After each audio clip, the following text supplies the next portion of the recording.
Welcome, everybody, to the show. This is Counter Clipping show number 250 for December. What the hell is the date today? 15th, 2025. And it is also our Christmas show, and thus this festive headgear that we have today. We do have some giveaways tonight. I've also got I'm calling it a major announcement, but it's really, thinking about it, it's not that big of an announcement, including this bad boy right here, which we will be giving away toward the end of the show. We will see how many giveaways we have tonight, because there's more than just 3. So I did shave the beard off.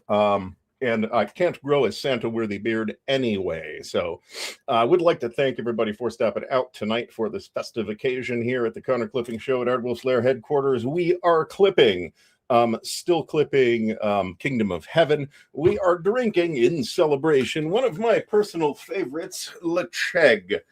This is bottled at 46.3%, and it is bottled by the Tobermory Distillery. The interesting thing about these folks is that the water that they make the whiskey with also runs through a peat bog, in addition to the peat being smoked, or the barley being smoked over peat as well. So thank you. The legend himself is here. The banner is now up. So thanks for the reminder. Yes. Charles Latour is rocking a pretty old Saint Nick-like beard too, as I recall. So mentioning, yes, I'm a big fan. Not everybody likes it, but takes all kinds, right? So boy, that's good. So we've got some RPG giveaways tonight, and we've got some wargaming giveaways, and I think we're going to have a lot of fun. I don't have a topic, but I have a slideshow to show, and it's not just going to be all retrospective. It's going to be games that I have gotten to play since we started doing the Counter Clipping show.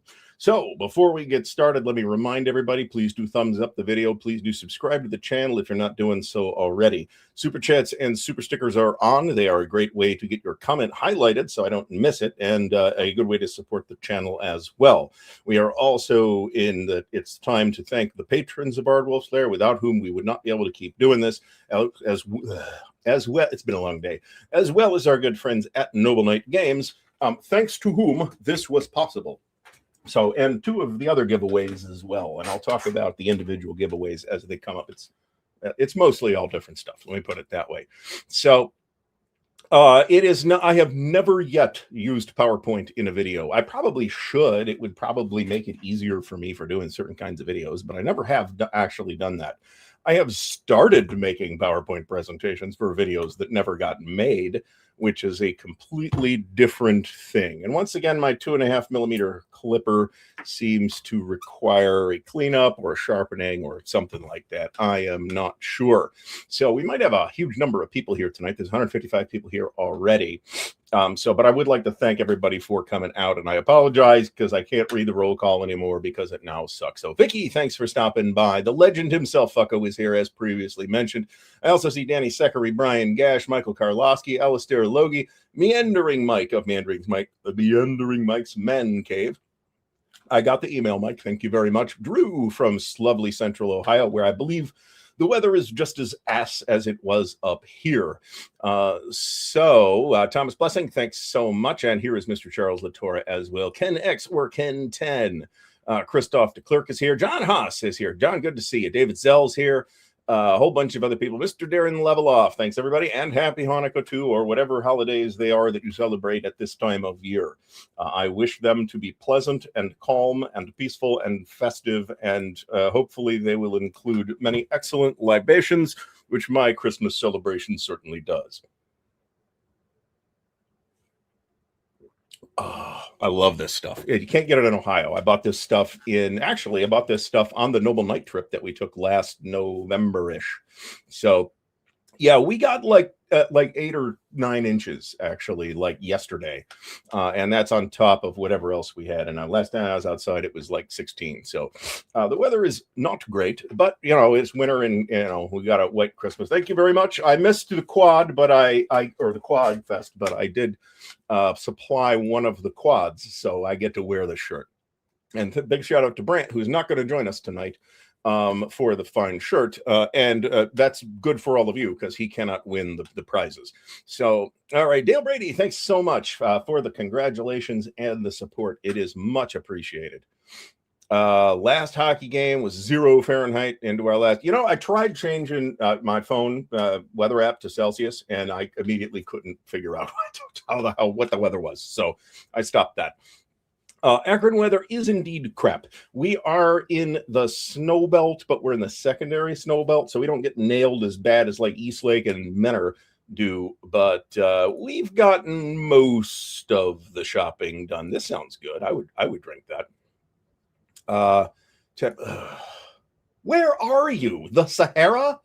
I don't understand what people say in the middle of December that they are, it's 75 degrees out here.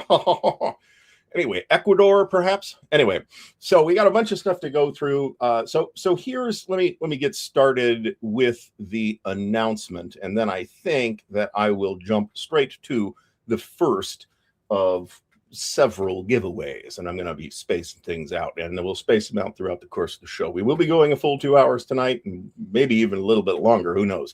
We will see. It depends how my voice holds out and whether I think I can continue or not. So in any case, I've been doing very, very poorly on actually getting counters clipped during the show, however, but I keep talking, and that is a bit of a distraction. As much as I tell myself I can talk and clip counters at the same time, I just don't clip counters very fast. So anyway, so for the last several years, I would like to make content about a number of things, and this channel has always done that. There's a fairly large number of role-playing videos, for example, on Ardwulf's Lair here, Ardwulf's Lair's home on YouTube. But they always say, the YouTube algorithm is such that you really want your channel to be fairly focused, and that's bad. And that's like, so I started, Voyages into Imagination for like book reviews, and I got like, I don't know, a bunch of shorts and a few actual book reviews on there. I started Ardwulf Digital for video games, and there's, I don't know, a dozen videos on that.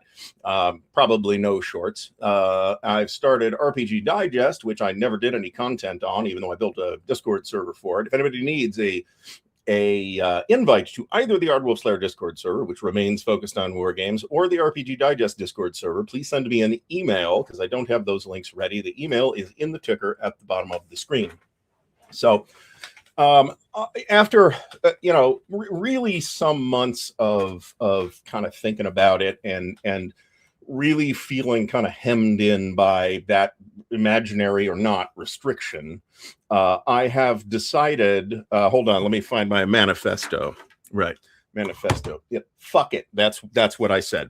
So this channel will be my channel. Okay. We are going to continue doing lots and lots of wargaming content, but any time I feel like doing something different, that's going to be here too. And I'm not going to be posting content. I mean, I may do like social media and stuff, but I'm not going to be posting videos anywhere but this channel in the future. So you can, the RPG Digest name I thought was clever, and I might make a newsletter with it or something like that at some point. But this sounds intriguing. I don't know what that even is. Kypiranos? I don't know what the hell that is, actually. Man, I'm dying already in this friggin' hat. Wow. I should be wearing that outside in the 16-degree weather. So, yes, well, here's the manifesto, folks. There's nothing actually on there. So I'm going to actually open this door, too, because I'm already roasting. Anyway, that's all the hot air that is emanating from this chair, I'm pretty sure. So, we're gonna continue doing stuff. I don't promise a lot of content for the remainder of December, other than the normally scheduled shows. I also don't foresee that the holidays will present any particular problems to doing those shows between now and the end of the year. So we will not be canceling any shows for the holidays because we don't need to. So it's all good. So Traveler Tuesday, we'll be back. We'll do some more Harn videos. I got the Harn vinyl map, and I may, depending on how well, I'll probably do it and see how well people like it. I will probably slip a 30-minute or so role-playing segment into this show. I'll do it at the end, so if you're really just terribly bored by that, you can bail. How about that? So feel free to send me your feedback and commentary on that stuff. None of the cats really seem to come in here when I'm yapping like this, but Sherman was in here a little while ago. I was playing fetch with him because he's that kind of cat. But anyway, that's the big announcement. It's not really that complicated. It's not really that. It is not a sea change in content here. It just means that I will not be worrying in the future about where the content is best positioned. I will simply be making content as I desire. So this is actually was my motivation, Chris Yap, for switch into Celsius, because despite rather a lot of college science classes, I also don't have a feeling for degrees Celsius where I do for meters and that kind of grams and that kind of stuff. So, but then again, we didn't usually measure in degrees Celsius. We usually measured in degrees Kelvin. So, and then I have to calculate from that. I need to like remember more numbers. So we won't be doing that. Counter terrorist, thanks for stopping by. This is possible, and Satine, our oldest cat, has actually come in. You've seen her pop into the videos from time to time when they're on the game table. So, in any case, yeah, at this point, it is fuck this degrees outside here in glorious Northeast Ohio. So, anyway, I mean, this is easy, but yeah, I'm still not used to it in any case. So I will remind everybody that a big part of not all, but a big part of this show's giveaways will happen thanks to folks using the affiliate link at Noble Knight Games, including this bad boy right here. So I don't know if anybody's wants, well, I don't feel like I'm being all that mysterious, to be completely honest about it. So we are going to do the first giveaway of the evening. I got to hit the button. All right, folks, this will work in the usual way, in that if you are in the US, I will cover the shipping costs. If you are not in the US, I will ask you to split the shipping costs with me. The first giveaway is, once again, courtesy of our good friends at Noble Knight Games, affiliate link in the video description. This is the Traveler 2022 update of the new Traveler Core rulebook, and it is the first of tonight's giveaways. I guess I'll tell you that there's a second one of these coming down the line tonight too. So if you miss out on this one, you've still got a shot to get you've still got a shot for this. So I am, as you may recall, running Traveler right now using this edition of the rules, and I like this book a great deal. So hashtag 250 in the comments right now. We'll let this run for about another 4 or 5 minutes before we get to some other stuff, but we will be giving this away momentarily. So let's talk about the game that started the Counter Clipping show in the first place. Case Blue. The very first show was never intended to be like a ongoing thing necessarily. I just said, hey, I got a copy of Case Blue and I'm pulling my hair out trying to organize it, and I want to whine about that on the internet. And a surprising, shocking even number of people. Chris VR, just FYI, you did not get hashtag 250, you got 3250, which will not enter you in the drawing. So Case Blue kind of started the Counter Clipping show, and I had already played it by that point. So and you know what, I will play this again, to be completely honest. I think it is a fantastic game. It would be nice if MMP would figure out a way to bring us a new edition of it. I don't know if that'll happen. I know there is a discussion about it, and Carl says that it should happen at some point, but I don't expect. Wow. So Stuka Joe, thanks for stopping by. He says this was Patrick Gephardt, who's one of the principals over at VUCA Simulations. First war game. It was my first OCS game, but it was not my first war game. And let me tell you, getting thrown into the burning pit right there, that was an intense experience. It took us 20 hours to even just set it up. Uncle Floyd Wing, as a fellow Rush fan, I appreciate this, but this also will not enter you in the drawing. So how many counters? Like 3,600, something like that. I don't even remember at this point. And I can tell you that my copy is in fact missing something like 30 counters. relatively few of which are important, but there are some like trucks that are missing, stuff like that. I'm guessing those got repurposed at some point because I did not get it new. So, and of course, we have given away a copy of Case Blue not all that very long ago, also with substantial assistance from our good friends at Noble Knight Games. So, yeah, I think it is 10 counter sheets, which would be 2,600 counters, which doesn't sound like as many as it felt like when we were setting it up. I can tell you that. Oh, excellent. Excellent. So, yeah, I think that the folks in charge, whether that's Carl or Bryant or Perry or who, all of them, I don't know, are on board with at least the idea of getting Case Blue back into print at some point in some form. We'll see what it looks like. I will be happy to purchase it whenever it comes out. So I have Spear Counter Terrorist. Send me an email on this, actually, because I'm not sure. I can tell you that there's kind of counters missing all over the place, but Counter Sheet 2 might help. I actually called MMP at one point just to check to see if they had any extra Case Blue counter sheets laying around, and it had already been out of print for years at that point. So that was a no luck situation. But all right, we got about you got about 3 minutes to hit hashtag 250 here for giveaway number 1 for the evening. So I appreciate the offer. However, did I recreate? No, I have not done so, but I have them all in a SVG file, and I can do so and will do so if it comes to that. And that's the thing. I mean, I don't like making counters, I got to tell you, particularly. However, for something like this, considering what a spare copy costs, I will happily make counters for it at this point. Case Blue. You know, to be completely honest, it's a really good operational series of war games. I think GMG Main is asking about Case. I assume we're talking about Case Blue here, or unless we're talking about Traveler, in which case, let me know. To be honest, there is a certain majesty that accompanies the play of a really big monster games, and Case Blue has that. There are plenty of other games that have that, and in fact, you're going to probably find a fair number of monster games on this list here tonight, but not all of them are monster games.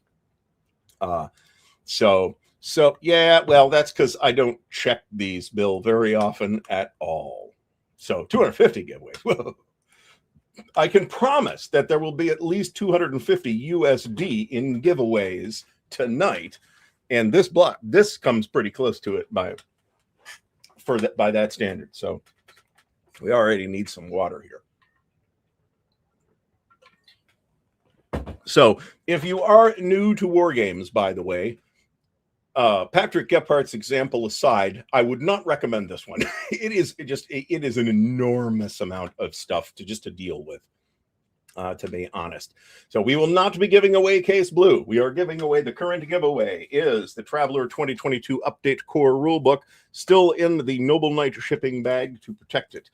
If you are in the US, I will cover shipping. If you are not in the US, I will ask you to split shipping down the middle with me. So God bless you, William Aarons. I've tried making counters, and I hated it, and they turned out crappy. So there's that. All right, about 1 minute on the giveaway. So let me pull that back up whilst I pull away this. So get your hashtag 250 in here tonight.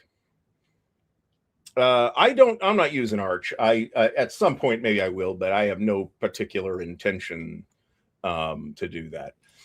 So Proficiency Albia says, since Guderian's Blitzkrieg 2 mates with Case Blue, and we played it that way, actually, although we did not get all of Guderian's Blitzkrieg 2 into the game, because Case Blue by itself is really big, and we were eating more than 2 4x8 foot tables at the time. So here's Jeff Beeler has a pretty good summary. Covers in great detail all the operations from October 1941 until May 1943 on a large play area, which is a bit of an understatement, extending from Voronezh. Voronezh is on the north side of the Case Blue map. It's in the, I'm pretty sure it's in the GB2 maps too, so I think there's some overlap. Well, to be fair, I have an awesome gaming table, and it won't fit on mine either, to be completely fair about it. All right, I'm hitting the button for Traveler 2022 Mongoose Traveler 2nd Edition Core Rulebook right here. Jason Williams got in right at the end of the line here. So we have pushed the button.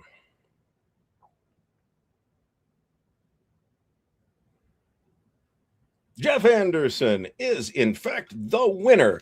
So, Jeff, here's what your responsibility is. You are going to send me an email with your mailing address, and my email is in the ticker. You will not be eligible for further giveaways this evening, by the way. And then I will let you know, if you're not in the U.S., what your share of the shipping is. Otherwise, it will go out the door at the earliest opportunity, which probably is Thursday.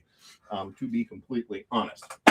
So we will have another giveaway in just a couple of minutes. So probably at about 20 minutes, actually. I got a fair amount of stuff to give away tonight. So congratulations to Jeff Anderson for winning the 2022 rules update from Mongoose Traveler 2nd Edition. And there will be many, many more winners this evening. So thanks, Jeff, for stopping by. Oops, that didn't work right.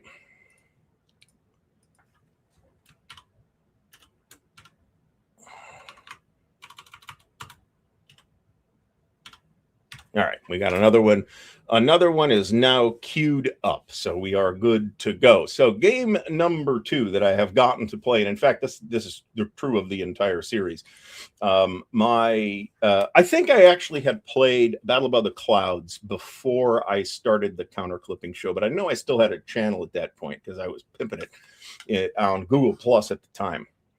And Phil Fatfield, who turned me on to GCACW and therefore spent a large quantity of my money, will, thanks to him. And it's another fabulous series. So what this is the reprint of the original On to Richmond from Avalon Hill in a fancy new edition. And it also includes a completely separate second game, which was originally Grant Takes Command, which was originally published by MMP, but I'm pretty sure it was in development under Avalon Hill, because you'd never know, other than the logo on the box, that it wasn't an Avalon Hill. It's in the weird, slightly smaller box that Avalon Hill used to use. So I don't know the details of how that occurred, but the new one is in On to Richmond 2. And then On to Richmond 2 also contains a third full module called the Petersburg campaign, which I have not played. I have played one of the small scenarios in Grant Takes Command. I've played the entire campaign for On to Richmond, and that was glorious. We did that at Winterfest a few years ago, and Doug, the Tabletop's Edge here, was in fact playing that game. We had a great time with it. So when the stuff's on, it's not even when it's on sale, it's when it's in print, right? So On to Richmond 2 was just a fabulous experience overall, and I have been extremely pleased to be a fan of GCACW. And the original designer of the series, Joe Belkowski, has recently returned to it with Hood Strikes North, which is not the latest volume, but it's the volume before that. The latest volume is Thunder on the Mississippi, which is about the Vicksburg campaign, which I really, really want to play, to be completely honest. So this is these games are expensive, right? This was like $250 or something like that. That was, as I recall, and maybe I'm misremembering, but that's what I remember the pre-order price being. That's expensive. I'm not going to say that's not expensive, but I've gotten so much gameplay out of this box that I'm covered. I feel like I am good, even having played just the campaign. We probably put 14-hour days into that thing. Chris George says it's one of a couple GCACWs that he is missing. And yeah, if you can get these on the sale prices, that's pretty good. And this is one of those things that the only reason this hasn't sold out yet is because of the relatively high sticker price. So, Stuka Joe, there is wargaming stuff coming. In fact, our very next item this will be the last one tonight, just so you know. But the next one will, in fact, be a wargaming product. My suspicion, Joe, is that you've already got that. But we will see. You can let us know when that occurs. So moving on to Richmond, I would be remiss in not mentioning Anthony Burkett's masterpiece, The Third Winter. This is a marvelous game. It is also a large OCS game, but not nearly as large as Case Blue. It's less than half the size of Case Blue, in fact. At 4 maps, Case Blue is 10. This is a fabulous game. This is September 43 to April of 1944. The Soviet Union at this point has a great deal of punching power, and the Germans have quite a bit of ability to punch back, but they have to be very careful about that. This is, I don't think so. I don't remember. They did a sale earlier in the year. I can tell you that. And that may have been in lieu of their normal end of the year sale. Whole bunch of places have sales going on right now. Compass's sale will last until sometime in January. Worthington's sale, I think, is still on. OSG's sale might still be on. I am not sure. So in GMT's defense, they did a big sale earlier in the year. So when the stuff happened, we did a show on that. I don't want to talk about it anymore today. GMG Maine was lucky enough to buy Roads to Gettysburg 2 and Atlanta is Ours Unpunched recently for retail. Very nice. Very nice. I like Atlanta is Ours too. I haven't played the campaign of that, but I have played some of the scenarios. So, all right. So Eric Schaefer mentions that OSG's sale ended last week. So Marshall Bob, welcome to the show, or back to the show. And apparently the Worthington sale is over now too, because we're almost at Christmas. So this is, I was actually in on the playtest of this. I was in, I think, 2 different playtest games of this at various conventions. It's a marvelous game. I was delighted when it was released. My copy is punched and ready to go. And I think we were talking about doing Forgotten Battles, actually, which is the follow-up to this from Tony. And you can play these together. Forgotten Battles is the next set of 4 maps to the north of this set of 4 maps. And that's a good game too, but it's quite different. And I think that not all OCS players will enjoy it as much because it is much more attritional than a lot of OCS games tend to be. And that's largely a function of the terrain and the force dispositions too. So I have heard nothing but very glowing things about Burning Banners. And as Marty Sample points out, GMT already had 2 sales this year. They might do a winter sale after New Year's, maybe. We'll see. We should see a GMT monthly update plausibly this week. That is very possible. So Hero City, I don't know about how soon, but it should. I think they're real close to submitting it if they haven't already to MMP. I could be wrong about that. I haven't talked to Tony or anybody lately. So, oh yes, and I think this was from Worthington as well. The Pacific War 1942 solitaire game. So very nice, very nice. All right, so moving on from, we might be going through the slideshow real quick here. Oh, really? Okay, did it? It felt expensive at the time. It felt more expensive than that. So, Burning Banners. What? Really? I'm gonna have to look at that, but I haven't watched South Park in a good long time. Oh, nice. M. Musk has been contemplating Armageddon War from Flying Pig, both Burning Lands and Alone in the Desert, out of print. He's reluctant. Fair enough. So, all right. So moving on from that, another game I feel like without the channel I would not have gotten to play, and that is Labatai de Mont Saint Jean. This is part of the venerable Labatai series. We played this at Buckeye Game Fest a few years ago. I was playing the French, and I was very worried that I wasn't going to perform well when it came to the way the cavalry worked in this game, and that turned out not to be true. I instead underperformed in my employment of artillery. Nevertheless, the Labatai charge with Kellerman's heavy cavalry at Waterloo was pretty epic. So as it better be. So, okay, We Must Tell the Emperor. I've got that. I want to play that at some point. That is a States of Siege game. In any case, AMFS is going to be a most fearful sacrifice. ROC is Rock of Chickamauga. I have both. I have looked at both. I've played Blind Swords, but I haven't played either of these. They look beautiful and well produced, and I have a high opinion of the designer's ability to bring home a good game. And these are both big Civil War battles that I like playing. So I will get to play both of these at some point. But it doesn't look like it's going to happen at Winterfest. And in the meantime, my table is consumed by World in Flames in preparation for Winterfest. So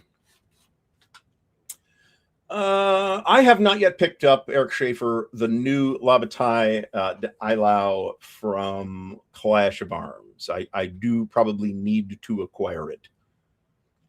So... and counter errors too. That's irritating. That's not really out of unheard of from Clash of Arms. Unfortunately, those of us who have dealt with the errata situation and Triumph of Chaos will be intimately familiar with Clash's ability to produce games filled with errata. Not that everything's like that, but that one. Ooh, that's a mess. It's by many accounts, and I actually agree with this. It's worth dealing with the problems and kind of working your way through it. But man, there's a lot of errors. Well, bad registers is something that they can hopefully just fix with replacing the counter sheets. So, oh, that's slightly disappointing considering that's been Labatai's thing for a long time.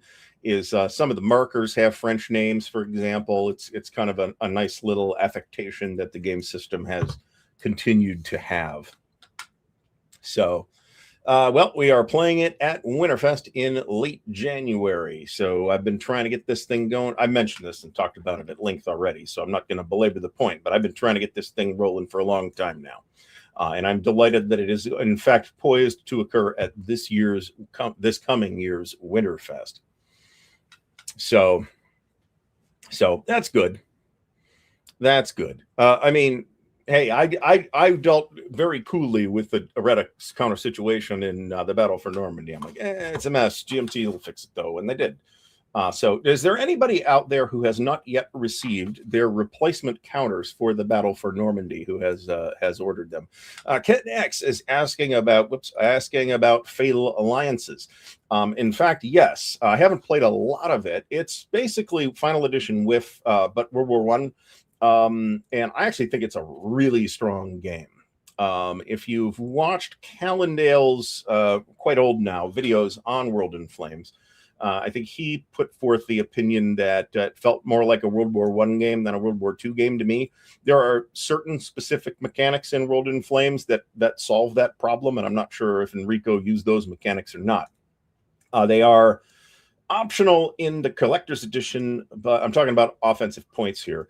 They are optional in the collector's edition, but I would not recommend playing without them unless perhaps you are running a tutorial game of some kind. So Ed Meister has not yet received, nor has Paul Dangle received replacements for the Battle for Normandy. Field Commander Lee, yeah, that's been long anticipated as well. I have heard there's a WIFCON in Europe too, I think, and there's never been any remote possibility of me going to any of these events, even the one that occurs occasionally here in the U.S. So, plus I would get rolled there, I'm sure, because I would assume that those folks are all intimately familiar with the game, and I haven't played the thing in 25 years. So a whole bunch of people have not yet received those. Okay, Charles Latore bought 2, now 3 games. I have not. I didn't buy anything in the sale because I have everything that they have in print at the moment. I did order the new edition of Bonaparte in Italy because I have the original one that OSG did back in like 1978 or 79 or something like that. Robert Hassler also no Battle for Normandy replacement. I got mine, so I'm not sure I said that, but I got mine like 3 weeks ago, so I'm not sure what is up with that. I did have it on P500. It's very plausible that they sent it to those folks first. But if you bought it through another avenue that wasn't GMT directly, I would recommend contacting them by the best way to get a hold of them is usually the chat on the website, just to make sure that you are on that list. So, well, excellent chance that that's what it's for. So, and all right. So let's move on from Mont Saint Jean. Great experience with this. I had a lot of fun playing Labatai, and subsequently ended up picking up several other Labatai games. Next up is Quartermaster General. I played this at Origins back when the Armchair Dragoons team was operating under a different name, if I'm not mistaken. This is a very good game, I think. It's not, it's not Case Blue, it's not Empires in Arms, but I thought it was a lot of fun, and I thought it was well designed. And I'm not sure why it's in the slideshow, to be completely honest. So one of these years, I will absolutely, So this is Eric Schaefer. This is Napoleon's Resurgence. Is that right? Because I've got that. I'm pretty sure I have all. Well, I'm sure I have all the Library of Napoleonic Battles games. Danny Secretary points out that, of course, tomorrow is the historical start date of the Battle of the Bulge. One of these years, I will actually do like an anniversary war game on the dates of the battle, but it ain't happening this year. So, that's weird. That's weird and seems atypical of GMT. So,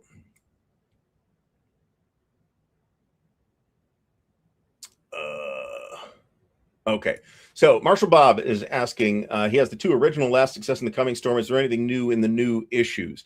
I believe that there are some upgrades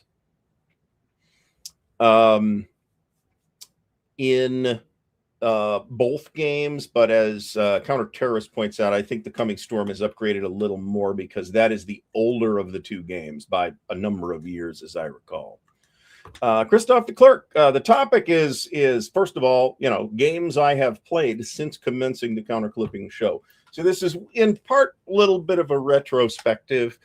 I've got, I think, 30 games, or maybe it was 25. I don't know, but I got a lot of games here. So I am no longer doing Facebook either, and I'm completely okay with that. All right, so let's do another giveaway. So let me pull that up, pull this down. Our giveaway here, this giveaway comes courtesy of Joanne Roberts, who was kind enough to send me several issues of C3I magazine that Roger McGowan had sent her. So this is C3I number 29. The whole thing is in here. The counter sheet is in here. The game Plan Orange, which is a sort of extract from Empire of the Sun, which is a marvelous game. This is an alternate history. What if the war happens earlier in the Pacific than it happened historically? But there's a whole bunch of cool articles in here about games like the Coin series, Triumph and Tragedy, Hoplite, and the Labyrinth. And there's more, and Wing Leader. There's Wing Leader stuff in here. So for this guy, pull this back up. It is hashtag C3I. So get your hashtag C3I in the chat, and this will go to you if you should win. C3I number 29. So great magazine, Joe. If you need this, now's the time. But if you don't, then cool, we got more. So a whole bunch of people here for that too. So Joe is passing on this one. Stay tuned, however. So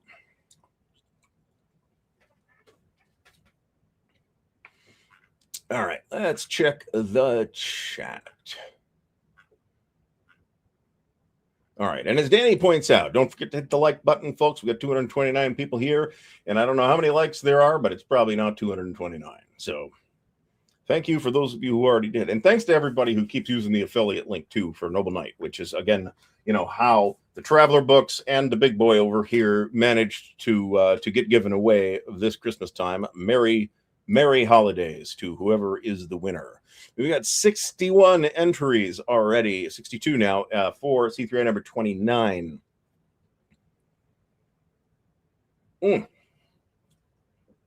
I may have to pour myself a second one of those. We'll see. We'll see. There's still some in there. So this all looks good. I need to pick up Italy 43. That's probably going to be a Noble Knight purchase for me, to be completely honest about it. 1 to 100 models. Interesting. Half-Ass Gaming, John, thanks for stopping by. Captain Bourbon is here as well. Welcome to the show. No, I have not seen this really, but Modal's Counterattack by Sergio Schiavo and Dissimula Edizione. I have been previously impressed with some of their material. So from that publisher, Italian publisher. So it is all naval alternate history. That is absolutely true, which I guess we don't really see that much of unless it's like Cold War Goes Hot or modern stuff. So unfortunately, this is way too collectible to give away on this show. So, all right. So we got, yeah, there we go. So John MC, thanks for checking. I did not check. Well, there's offhand, there is Zeppelin Raider, which is a solitaire game on the Greg Smith model that was released by Compass quite a while ago now. In which I've heard some good things about, and I've heard some other people say it's got some issues. I don't know which of those things, possibly both, are correct, because it's not one that I picked up, unfortunately. The one that I was actually a little more tempted by was Raiders of the Deep, which was also from Compass and also a solitaire game in the sort of Greg Smith mode. And that was World War I submarines. That sounded super duper interesting, and I regret not picking that guy up for to this day. Lee Grant, thanks so much for the support and and I'm glad that you're enjoying the Traveler campaign too. Lee is one of our players, one of our 10 players in the Traveler campaign. I'll talk a little bit more about that closer to the end of the show. But we're not going to derail the main thing there. Fatal Alliances does have airship counters. That's true. And I might be misremembering this, but Balance of Powers might too, thinking about it. So I am very interested in taking a look at Unconditional Surrender Western campaigns, actually. All right. So Missing Seattle, you're unfortunately too late for that one. This is hashtag C3I. So I will give this one away in about 2 minutes. Nerd Workshop has Raiders of the Deep. Great. Nerd Workshop's run a great channel. If you're a war gamer and you got a 3D printer in particular, you should definitely be following Nerd Workshop. He's got a ton of great stuff for people doing 3D printing stuff. One of these days, I'll get the damn thing fixed. Stuka Joe says Zeppelin Raider is awesome. He didn't find any issues, and that counts for something. Oh, okay. Perfidious Albion says 1/100th is 15 millimeters. So Flames of War uses. Okay, I don't know anything about Flames of War, so anything I was about to say was probably going to be stupid. So Ricky's War should have blimps, shouldn't I? Thinking about it, I've never played Ricky's War. Do I have Ricky's War? No, I have Luftwaffe. So all right. So we got about a minute here. Hashtag C3I, and you will be able to take home this delightful issue of C3I magazine, complete in the whatever kind of very heavy Ziploc bag this thing is. It's got the game in it. It's got the counter sheet. So if you need this for errata counters or whatever like that, and I don't know that this is out of print, but I can tell you that C3I, when it does go out of print, will take a good long time. Or a good amount of money to acquire. Libation of the Day is one of my favorites because Merry Holidays. Lecheg. This is bottled by Tobermory. It is 10 years old. Bottle at 46.3%, which is an oddball number, but it's a good number and it's good Scotch. You got to like peated Scotch though to like this stuff because it's got more dimensions of peat because of the water they make it with than many other peated whiskeys do, in my opinion. So, very possible. Yeah, this is great. So I'm glad that Stephen has expressed his desire to continue doing C3I, which I think is fantastic news. I think that is the news we all wanted to hear. So, all right, James Conway, thank you so much for the support and a Merry Christmas to you too. So, Pete, Pete is a what? That is true. Although I know some people named Pete. But that's interesting. Oh, this is actually, thinking about it, this isn't surprising at all, because this entire there's like a huge alternate history component to Great War at Sea 2. Not that these are alternate history; the blimps themselves are not. But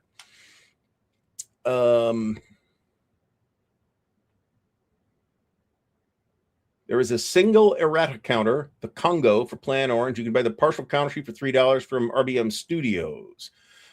Did they re-release that counter in like the next issue or something like that? Because if so, stay tuned. So, that's nice. That's very nice. That is what I'm thinking of pimping out the game right there. Yeah, I think I heard Mark say something like this, and Steven seems to be indicating differently. Let's hope everything works out. So we'll see what happens, but our best wishes over here will go out to Steven and his family, and hopefully they can make it work. I certainly will miss C3I if it goes away. So I think Bill just might be tired of hearing people complain about it. All right, I'm hitting the button for C3I number 29. So let's see who the happy winner is. This is actually what the slip of paper is for. Alistair Logie. Congratulations, Alistair. So, Alistair, you know the drill. Send me an email with your info. I'll get this out to you. So, congrats to Alistair on winning C3I issue number 29. So, the next game we'll talk about is not that. None But Heroes. This is the Battle of Antietam. It's a Dean Essig design. I was fortunate to play this too, and I was fortunate enough to acquire a copy after it had gone out of print. This is a fine series. It is quite different in feel, I think, the way it plays when you compare it to something like a GCACW. It's the same. It's a very similar, at least, map scale, and it is also a regimental scale Civil War game. We had a great time playing this. I got to play Hooker in this campaign. I think I was McClellan too, to be honest about it, but I think I was not playing Burnside. I think that was what I was playing there. So the little Mac rule is kind of taken care of by the system, because McClellan's role to like submit orders, it sucks. So he's going to sit around a lot trying to hem and haw and figuring out what to do. So, nice. Doug has just started playing Spring Prelude. This is a Greg Blanchett game from Compass. Really annoyed at the thick counters. They fit the clipper, but just barely. Same issue with air and armor. I had some issues with my copy of... what game was it?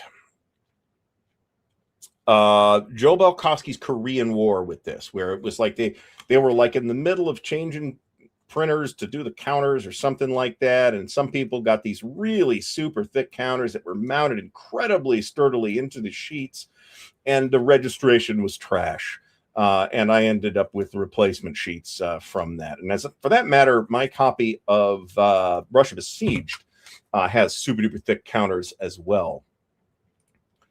Right. So Hooker, the most fun for action. Yeah, I kind of agree. Plus, Hooker gets into the mix right away, unlike Burnside, who's probably going to sit around for a while. Or Bull. Second Corps Commander at Antietam. Bull.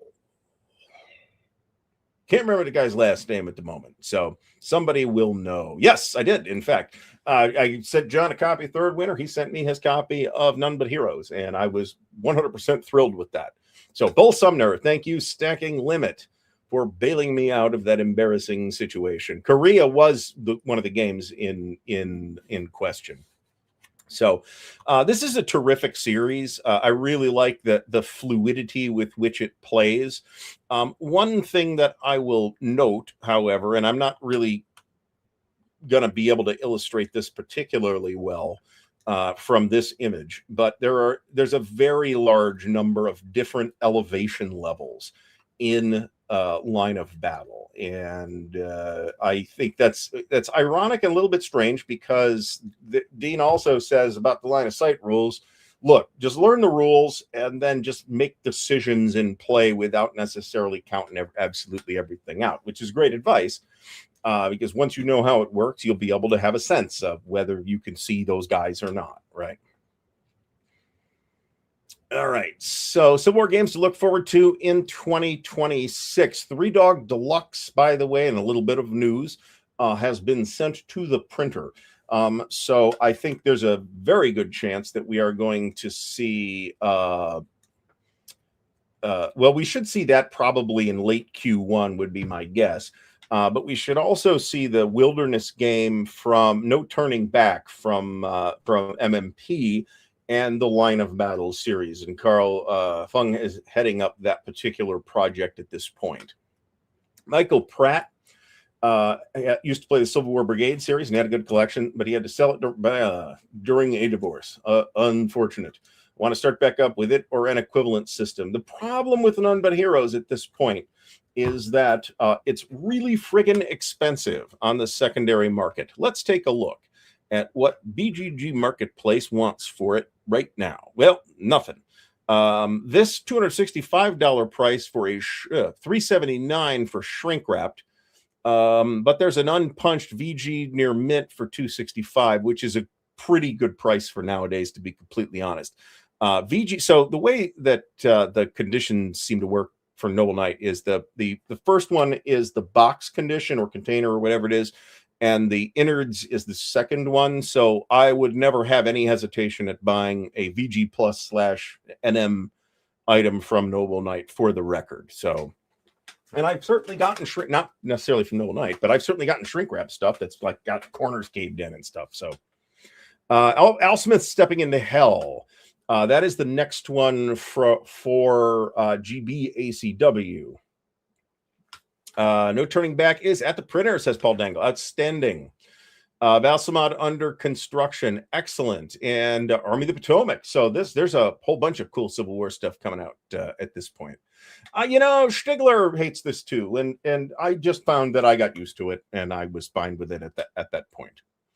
Very interested in seeing an Antietam treatment for blind swords. I'm trying to remember what the next Black Swan series game will be, and it might be Antietam. I'm not sure I'm remembering that correctly. So, all right. Yeah, well, this has happened to me. Hopefully they'll pace it out a little bit better than that. David Zell, welcome back to the show. Did Modal's Counterattack on Kickstarter. It's been delayed several times due to production and shipping issues, but supposed to be sent to customers soon. So that's good. Like I said, I've never really had, there was an occasion where I ordered a pack of dice because I wanted like a specific color dice for a specific game, and they sent me the wrong ones. That's like the only complaint I've really had getting stuff from Noble Knight, to be honest. So, okay. HON644 says that the next Black Swan is indeed Antietam. The other thing is I've been in this position. And the game I'm thinking of, you know what? I'll talk about it because that game's on this list. I'll talk about that when we get to that game. Anyway, None But Heroes, terrific game in my opinion. What are we doing next?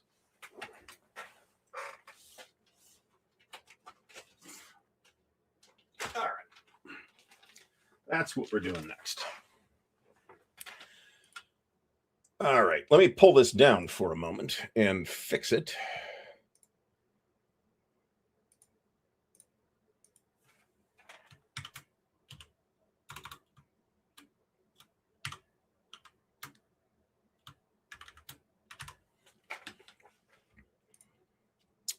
All right. So the next giveaway will commence in about 5 minutes. And in the meantime, we will start talking about another game that I wanted to play for a long time that I finally got to play. Again, in part thanks to the opportunities that running a YouTube channel has presented for me. This is the second edition of Pacific War. Now, I had, and I think sold my old copy from Fucko, actually. of the Victory Games version. This is just nicer, right? There are some rules changes between this one and the original from Victory Games, but the rules changes I don't think are that humongous, except in the case of the way submarines work, which is basically completely different. So I gather this is a one of those singular games that there's really nothing else quite like this. It is, you know, it's the definitive operational simulation of the Pacific War, in my opinion. This is John C. from the sunny Philippines. John, thanks so much for the support. He's waiting on P500 games shipping from China. The stuff he's waiting on was released in September. There have been, as I predicted, there have been some hiccups with that new shipping process. But I'm not positive that that was avoidable, and I'm very positive that it's something that GMT is, I'm sure, aware of and is working on. Let me put it that way. Stonewall just picked up a collection copy of this, so that's pretty good. Perigee has a full copy of Empires in Arms. Excellent, but missing the maps. They might. I would call them for this, actually. They have like a whole wall in the warehouse of just parts that they can use to, you know, complete incomplete copies, because they do check that stuff. You can probably find a digital version that you could print out yourself, but it might look like trash. I am not sure. Yeah, I would agree with Joe Caparula's characterization here. It is an operational Pacific War kit. I'm not sure if I will ever play the campaign game of this. I know Mark's played it multiple times, but I think a lot of other it's a big commitment. It's an enormous amount of stuff to keep track of. And I certainly would not recommend the campaign game, the full strategic scenario, I should say, to anyone who is less than 100% comfortable with the rules to the game overall. You know, ADG is supposedly has this in mind. I just don't have a timetable from that. Check out the interview that we did with Harry Rowland, who runs Australian Design Group, because that's where Empires in Arms originated. So it does take a while to play, although I think once you get the hang of it, you can make it work pretty smoothly. But there is a steep learning curve. There's a lot of moving pieces in Pacific War. That is absolutely true. Yeah, and I agree with Mark on this. I think the campaign scenarios, I think the battle scenarios actually can be engaging on their own. But the campaign scenarios, I think, are in fact the sweet spot on this. I think Mark is right. I think that's where you're really probably going to get the most enjoyment and engagement in Pacific War is in those campaign scenarios. And there's a ton of them. All right, so right now we are going to hear from our good friends at Noble Knight Games, and then we will commence with the next giveaway, which will be equally exciting from the last one. Here we go. Take it away, Noble Knight. Here at Noble Knight Games, we've been carefully growing the world's largest selection of board games, role-playing games and dice, war games, miniatures and paints, card games, and more. Going on 25 years now. Our rustic castle contains more game and hobby goodness than you can shake a stick at. Complete with careful packaging and the finest customer service the land can provide. You can buy, sell, trade from anywhere in the world, just like nature intended. Noble Knight Games. Oops. I screwed something up. All right. So our next giveaway here is hashtag RBM30 and tribute to Roger. This is C3I Magazine number 30 containing the game South Pacific, which is a historical extract from Empire of the Sun. In addition to that, there are coin articles, labyrinth articles, Triumph and Tragedy, Deluxe, Great Battles of Alexander, Silver Bayonet, Operation Dauntless, Plan Orange. This might be where the one count errata counter is. Wilson, A Distant Plane, Wing Leader, and Liberty or Death. New scenarios and counters for that as well. And once again, it is right here in the original packaging from Joanne, in my case, but directly from Roger from there. So let me fix the previous snafu that I made here.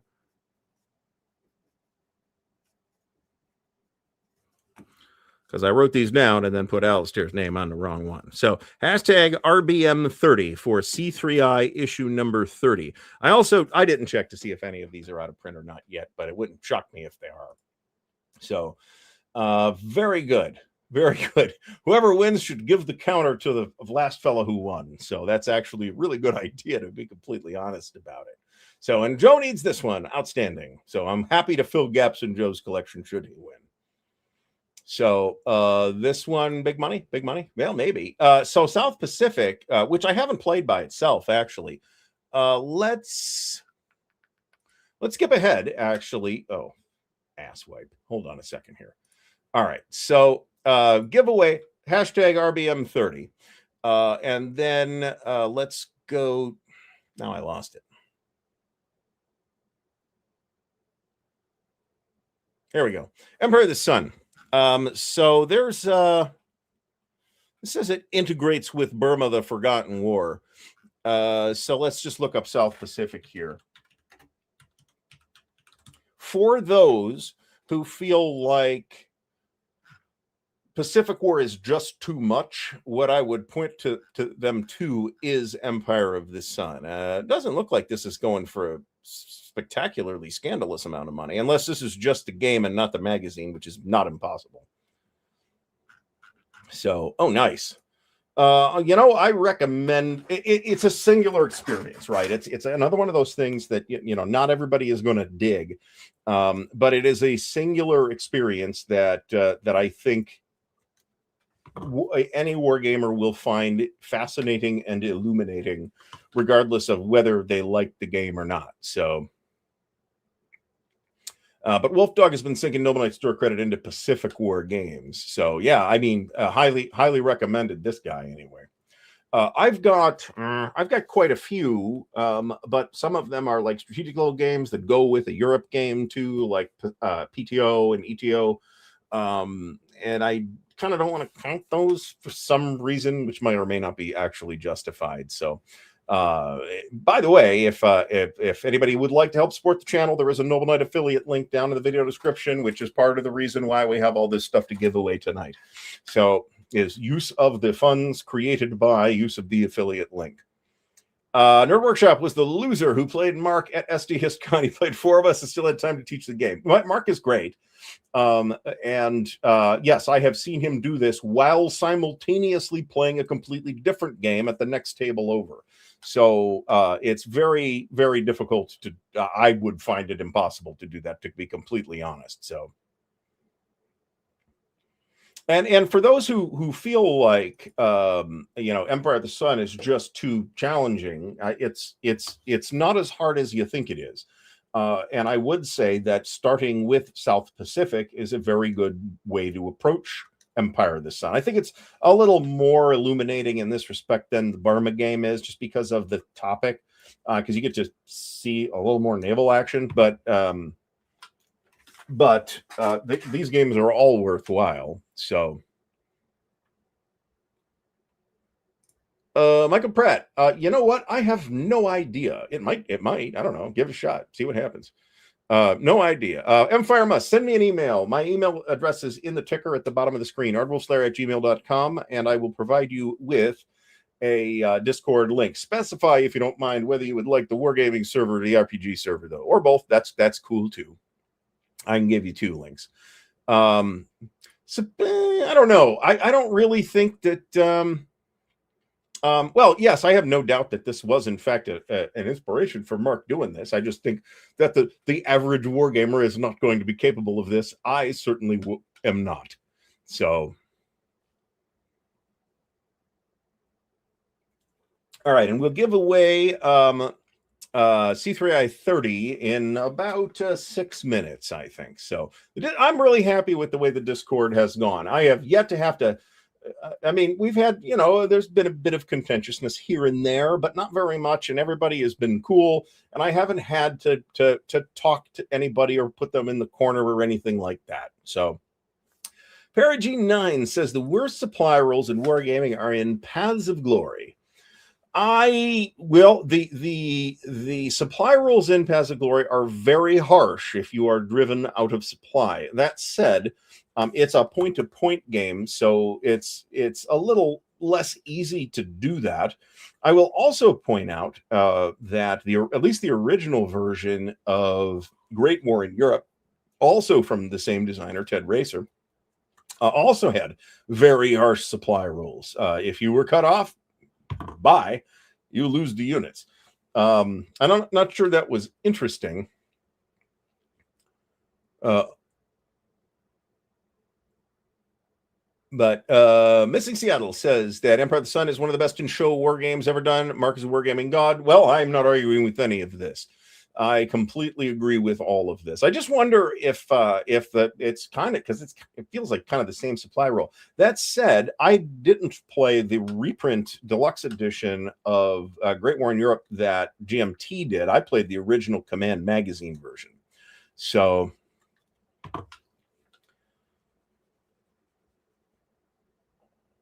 all right. Oh, that's nice. Wolfdog got a preview of Volko's Race to Rabal. It's going to be a good one. Yeah. Is that part of the same series as Coast Watchers, perchance? Am I remembering that correctly?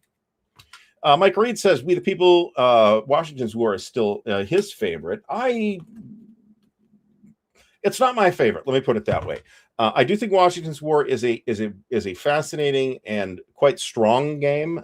It is not 100. It is less to my taste than say For the People is, however. So Roger Hemseth doesn't like cards in war games. How about when it's that the cards are a mnemonic aid rather than like a hand that you are playing? Because there's plenty of examples of that. This is also true. Mike Reed says that Empire of the Sun's different because it joins operate. Yeah, so it's not terribly common for CDGs to be on a hex map, which Empire of the Sun is. And it's the kind of thing that I wasn't like positive it wouldn't work, but I was pleased to note that it did. It felt unusual for me at first because I was used to Paths of Glory, among other things. And at that point, I'm pretty sure I had already played For the People as well. So, right. We got about 3 minutes and I will hit the button on RBM 30. We got 84 entries so far. We got 243 people here. So everybody remember to like the video. One of the people is on Twitch and we haven't had the Twitch Nimrod yet either. The name of the RPG channel, John Jenkins. So the announcement earlier is that there is an RPG Digest Discord server which is active and will continue to be active. And in fact, there are 3 games, I guess, that are running on that Discord server right now. However, the RPG channel, that content is going to end up here at Ardwulf's Lair instead, because I felt like I was wasting way too much brain power on coming up with new channel ideas to accommodate the fact that I want to do videos on some other topic than, stuff I haven't done videos on already. The fact is, there's a lot of RPG videos and actually a lot of video game videos on this channel. It's just that the video game videos are all 15 plus years old. So I was not very active on the digital channel, and I probably won't. I'll keep all those channels around, but don't feel obliged to remain subscribed to them. They will not be active content providers. So, I've seen this happen. John C. says that games of Paths of Glory are won and lost on losing armies due to the supply rules. And I have absolutely seen this happen, but I've also seen games of Paths of Glory where that didn't happen. So, I don't know.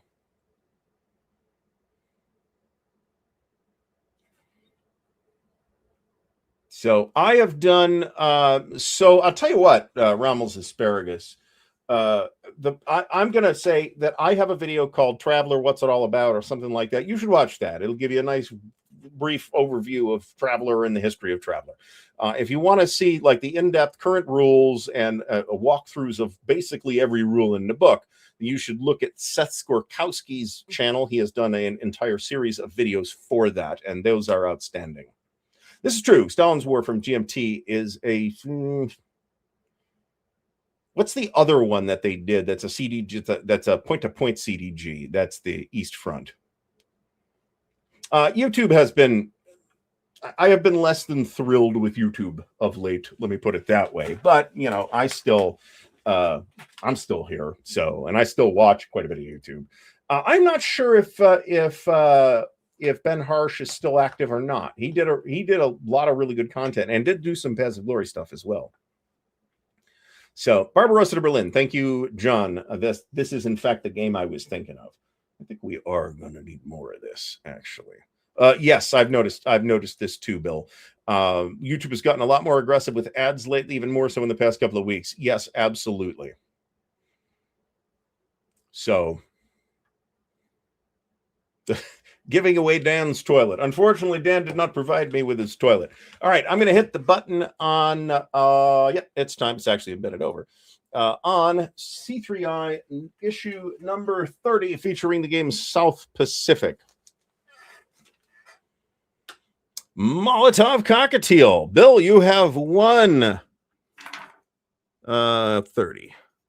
Bill, send me your info, and I will get the magazine out to you.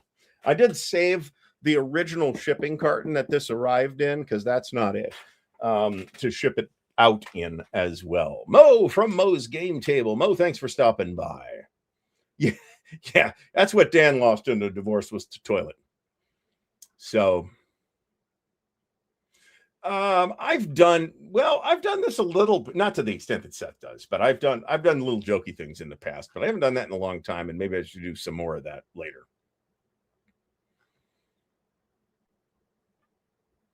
All right. Christoph uses Brave for YouTube. I am now using Brave, and it is making a difference. That said, I watch a lot of YouTube on the phone. I'll like listen to YouTube when I'm on washing the dishes or whatever. And then I got to deal with the ads or stop what I'm doing and skip the ads. And it's a huge hassle. So they are not. They are, in fact, not. Enemy at the Gates. I don't have an opinion on this particular volume. It's a Cold Wars goes hot type of game. It uses the CSS company scale series from Adam Starkweather and Compass, which is not a bad series. It's very similar in a lot of ways to GTS, also a Starkweather design, but it's not identical. And I think there are things that I like about it better than I like about GTS, the way the wind shit works, for example. Jason Williams, thanks so much for the support. He's trying to learn GBACW and finds it challenging. Any YouTube resources to check out? Has read the rules and examples of play in Swords and Bayonets. I did, this was like during the pandemic, I think. I did some playthrough content of GBACW. We were playing Dead of Winter, which I've played in person too over Vaso. So you can check that out. I know Stigler has done a couple of videos on specific GBACW topics that might also be worth your time. Also bear in mind that I don't expect to like these as much as the regular rules, but Three Dog Deluxe, which is the next game coming, is going to have the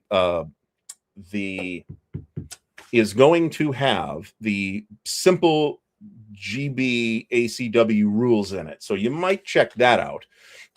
But I also feel like simple GBOH is not really that much simpler than the regular rules. But there are some advantages to the simple rules too. So, right. So this is not Joe Balkowski's game. This is John Butterfield's game, Mike Reed. But yeah, no, I'm looking forward to this too. Highest respect for John as a designer, and this is a game, I think I've got the Victory Games one, but I haven't ever actually played it. In part because that's a good point. Check out Hexy's channel. He's done a lot of GCACW or GBACW content. Praising that didn't happen already, to be completely honest. And yeah, look up Stigler. Stigler's got a YouTube channel. He doesn't do a ton of content, but Wardrobe also plays with Hexy in a number of cases, some GBACW stuff. So, all right, let me pull the slideshow down while I prepare the next giveaway. Oh, what's this one going to be? Well, yeah. All right, we'll do it that way. That works. All right, so we'll get that going in just a minute. In the meantime, the next game that I will talk about is Victory Games Vietnam. I just reflexively say Victory Games Vietnam because for a long time that was who published it. There is a more recent GMT version of this now. I have played the original version. I have not played the campaign. I would like to. Yeah, we got the Noble Knight ad already, stacking limit. So, Mr. John Butterball. Yeah, it was like, yeah, I'm not really comfy with that, Dan. I don't know. Yeah, so John had a prototype at last year's WBC, and he has had it at a number of other events since. I believe that is probably coming sometime in 2026. Marty Sample will probably have a firmer idea, but I do expect to see that get released next year. The counter, I'll be honest, those are some of the worst counters I've ever seen. The gutters on them are just so huge, and the text on the counters is so tiny because the gutters are so huge that they are also nigh unreadable for me. So if nothing else, the New England simulation one is guaranteed to fix that problem. But I guess John is making a substantial number of revisions to the game as well. So stacking limit, no worries. Everybody is being awesome so far. So, and it is going to be called On Hell's Highway. And Marty says it's in the general neighborhood of WBC, which makes sense to me. You never know what's going to happen, right? But yeah, I mean, bigger font, that's going to help a lot. I think the counters are 9/16 inch counters too. Enrico's still around. Enrico's still doing stuff, unless something happened in the last couple of weeks. So Drew is not entirely baseless in saying this. He says, Vietnam, the game you win by making your opponent give up. This is known, especially if you play the full campaign, which, bear in mind is 10 years. The turns are quarterly, as I recall, but there's still like a lot happening in any individual turn. It's considered kind of a slog to play if you play the full campaign. Certainly, there are scenarios in it. In fact, I think the game is clearly designed to be played as the campaign game. But I would absolutely recommend picking up the more recent GMT version than the original Victory Games version. Although the Victory Games Vietnam counters are not too bad. As certainly they are not nearly as difficult to read as the Hell's Highway counters. That's for sure. Not every Victory Games game had. I mean, part of it's that I'm 40 years older now too, right? So very good, very good. Dennis Solsberger, thanks for stopping by. And yeah, well, not unsoloable technically, but you shouldn't solo it as anything other than an instructional exercise. Let me put it that way. I'll tell you what, GCACW, I really do feel like it for certain games and certain players, the combination of game and player, sometimes you're just better off learning it from somebody. And I did. So I was lucky in that I had the introduction and kind of got the system before I was running it on my own. Let me put it that way. This was the Compass game I had with counter thickness issues was actually the Korea game, the reprint of the Victory Games Korea that they did a designer signature edition of. It's still a great game. I'm not sure it's any different other than the presentation. But I'm glad for you, Roger. I do. So my eyes are garbage and have been for a long time. Oh, well, there was Hearts and Minds too. Yes. And I don't know what the deal was, why it got the enormous dice, but it did. So I will agree with this. There was some tweaks. There were some minor tweaks and some minor adjustments to the map and some other things, but it is the same game as the Victory Games Classic. So if you're looking for like an overhaul, that is not what GMT did.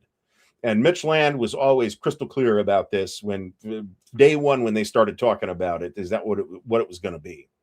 So excellent. Joe Caparula says that GBACW meetup will be in Harper's Ferry in June, which sounds like it is an amazing time, and I wish I could go. So Hi, O'Brien. Welcome to the show. All right, so it is about time to do another giveaway, folks. So what is the next? Okay, so the next giveaway, have I screwed this up? I don't think so. The next giveaway is another copy of the Traveler Core Rulebook from Mongoose Publishing. This is the 2022 edition. Our hashtag for this is, let's start collecting, hashtag Traveler. Remember, there's 2 L's in it. Just remember Robert E. Lee's horse when you type in your hashtag. If you would like to win this splendid brand new copy, it is not in the shrink wrap because Mongoose doesn't normally do that, but unless it is. No, it's just in the Noble Knight bag. So cool game. I'm running it right now. I'll talk a little bit about the campaign toward the end of the show, but it's going well. I'm kind of still finding my feet as running an RPG again after a substantial amount of time in which I didn't. So I would love to go to that too. That sounds like it's an amazing time. So, all right, Chris Yap played Victory. I almost did it again. The Nick Karp's Vietnam 65 to 75 was creator at Consum World 2024. Had a great time, but it took most of the week to get to 1968. That's not surprising. It's a high complexity game. There's a decent amount of bookkeeping. It is not. It's a monster game, right? It's a true monster game. The map, if you have the original version, the map is not that big, but there's a lot to keep track of, and it's a long war. So this doesn't surprise me. And I think we've talked to Carl about that too.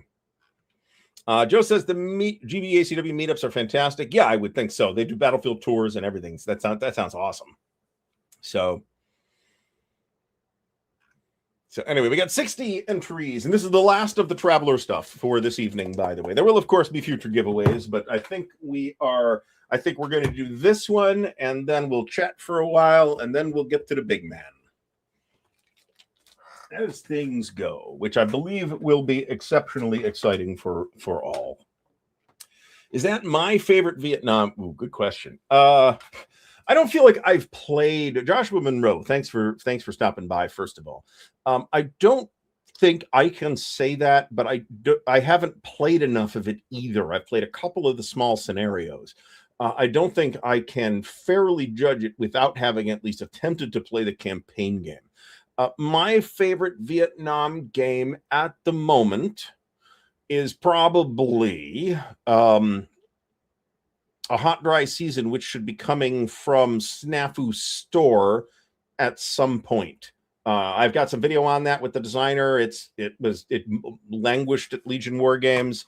It moved to Snafu Store, and I haven't talked to Patrick about it in a while, so I got to actually find out when that's coming. So. All right, so Mike Reed says that he's seen wargame conventions where there's a group playing World in Flames or Empires in Arms that they only get to 1943 or 1807. Yeah, I mean, that could certainly happen. So our solution for World in Flames this year, now bear in mind that we have a week at Winterfest to play, okay? So we got a lot of time. We are hoping to get to 1943. If we can get to 1943, that's okay. And if it seems like there's a game there and it's worth doing, we may pick it back up next year at 2027 Winterfest. So, Regina, the system that rhymes with fun. I think I've always said Regina, but lots of people say Regina. So, Joe says that his developer's notes from Three Dog Deluxe will acknowledge the awesomeness of Battlefield Tours. Yeah, awesome. I have the reprint of Silver Bayonet. I don't think so, but like I said, I haven't talked to Pat about this lately. So I'll actually ask him next time I talk. I've talked to Pat regularly, so I'll ask him next time I talk to him, and then I will report back. Hearts and Minds did not sing to me. Vietnam Rumor of War I picked up and then unloaded. No Trumpets, No Drums I have never closely looked at. It's got a fairly good reputation, but that's about all I can say. I believe they did do the Operation Bola Bank game. Yes, I think so. Snafu Store. They are a Spanish publisher. I picked up Rumor of War from Compass when I was at Compass Expo. Actually, gorgeous maps. The maps are beautiful. Purple Haze. That's tactical, as I recall, but that is an interesting looking game. I did not pick that up. So, all right, we will go another 5 minutes on a Traveler, rulebook number 2. We are good there. So that's going to give us 5 total giveaways this evening, and I'm happy with that. I actually found that you did get used to the graphics, but they are so different. They seem so alien to what wargamers are used to in a hex map, that you are not the only person to come away with this impression. Having played a little bit of the game, that didn't bug me, but I can't really argue with this either. I've heard really good things about Kim Kanger's Dien Ben Phu from Legion Wargames. That's supposed to be very good. I might actually get to play Hue, old John Hill, I think John Hill game from Mayfair sometime in 2026. That is possible. So excellent. Thank you very much. I'm good though. I'm okay. So although I've seen Purple Haze played at, there were people playing it at, quite a few people actually playing it at SD Hist last year. I've seen it played at Compass Expo as well. I think that was the year it came out. The year I came home, the second or third year, whatever it was, that I came home with COVID.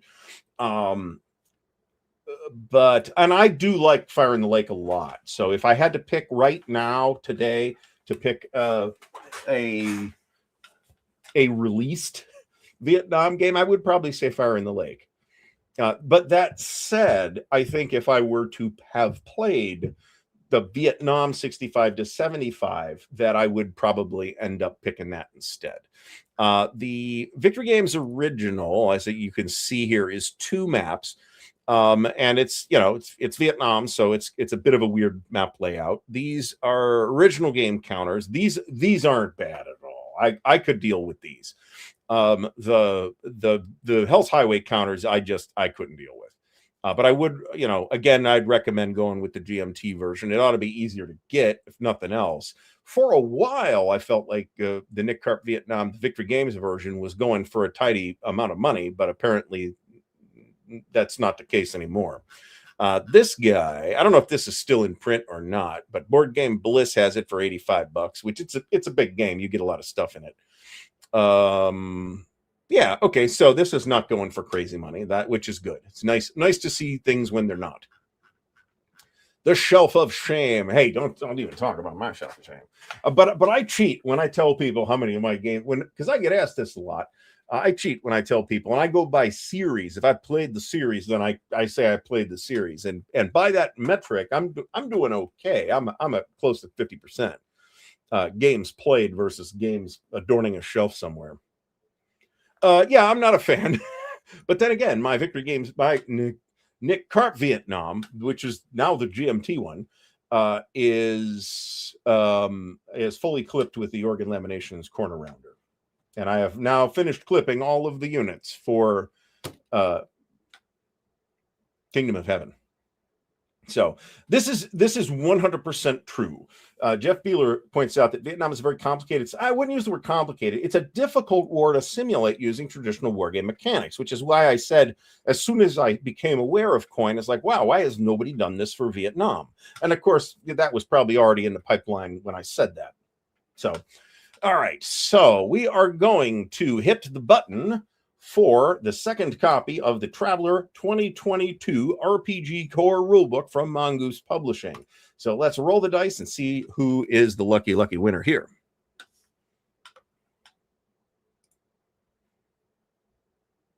Dustin Mitchell, outstanding. Dustin, congratulations. You have just found yourself the winner of an excellent science fiction role-playing game, the only one, in my opinion, that you should play. So once again, send me your info via email at ardwulfslair@gmail.com, and that is in the ticker at the bottom of the screen, and I will get this out to you and or get you back a response to the shipping split should you not be in the U.S. So congrats on that. And I don't have any more of those this evening. I have one more giveaway. This one. So we are cool. All right, ASL spotting around. Welcome back to the show. Good to see you here. Outstanding.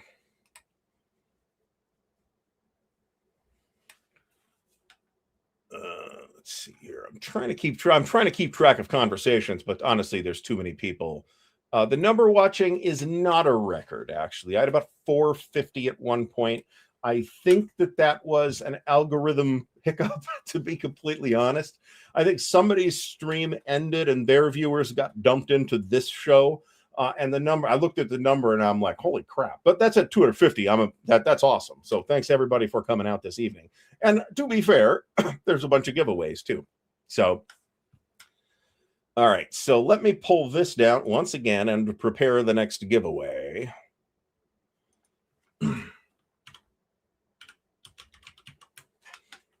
That has to be spelled correctly.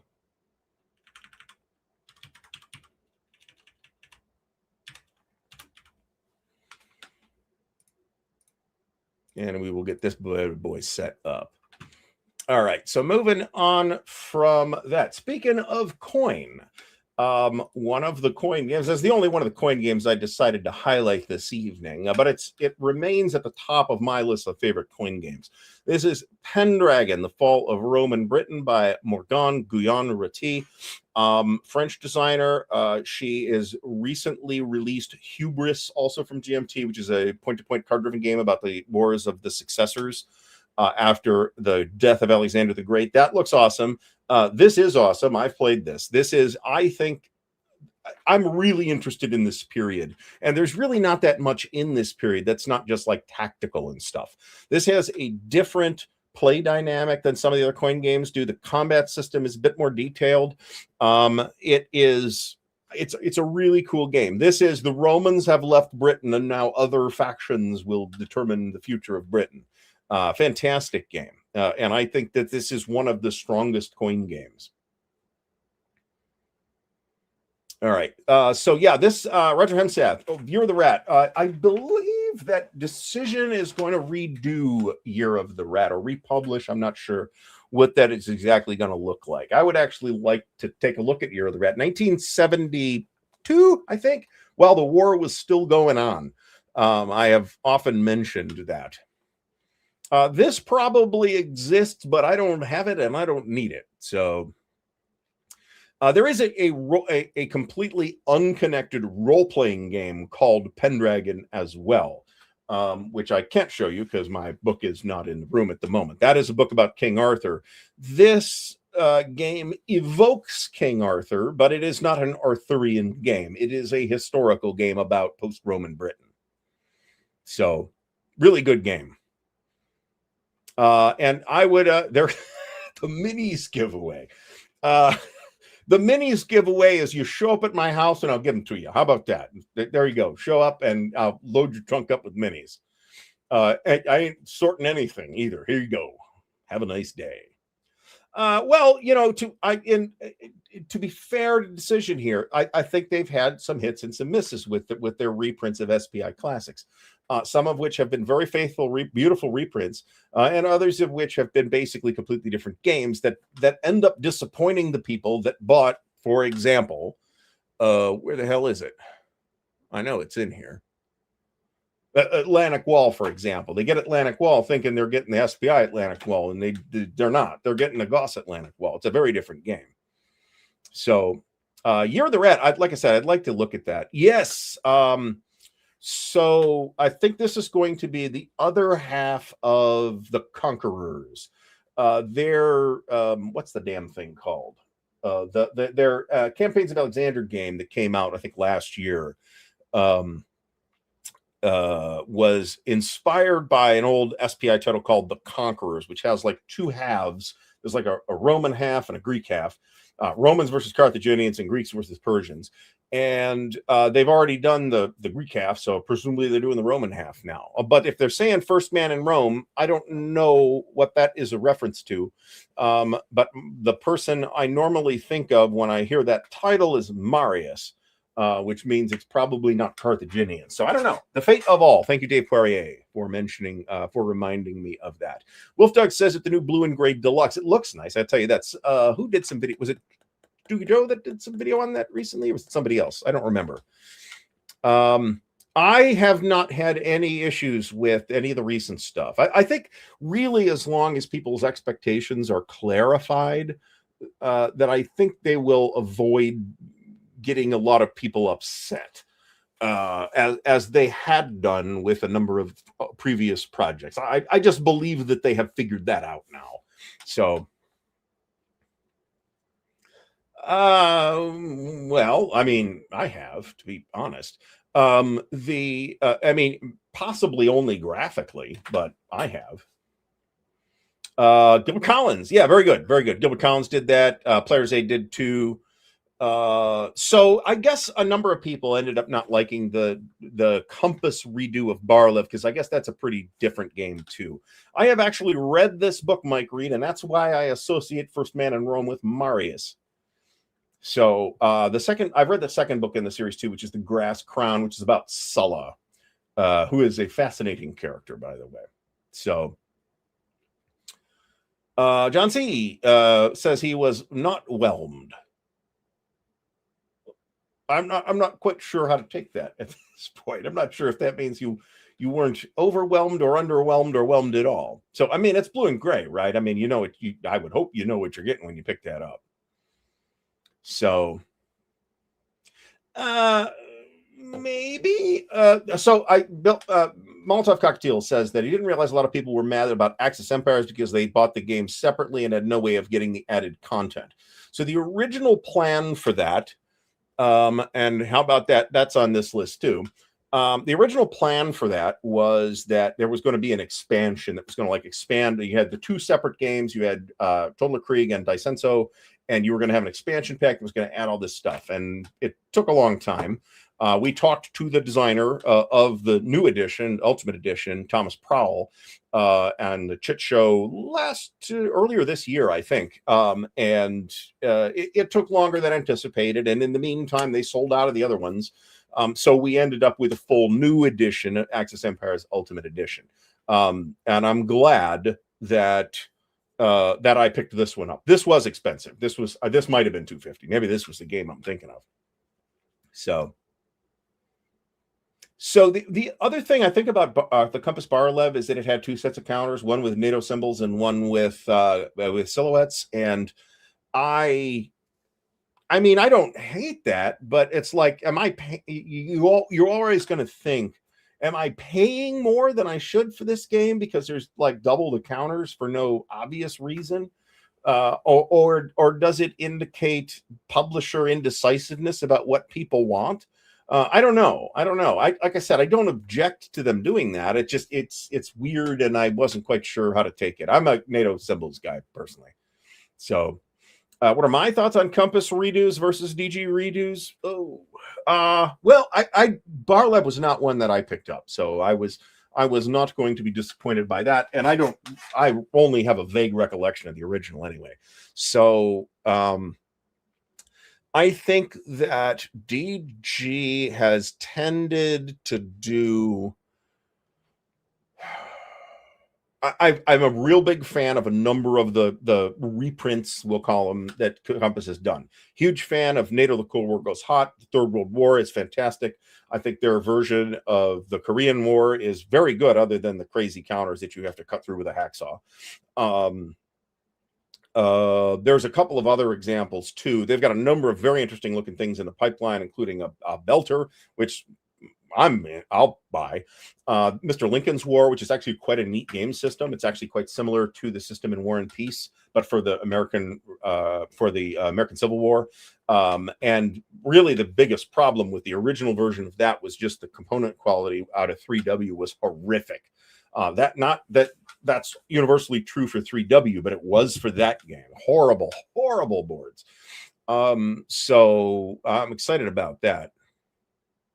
Only Man in Rome is the name of Perigy's effort to get people to join him in Imperium Romanum. That's another singular game that I have played a little bit of back in the day and would like to get back to it at some point. There are games that do this deliberately, by the way, John.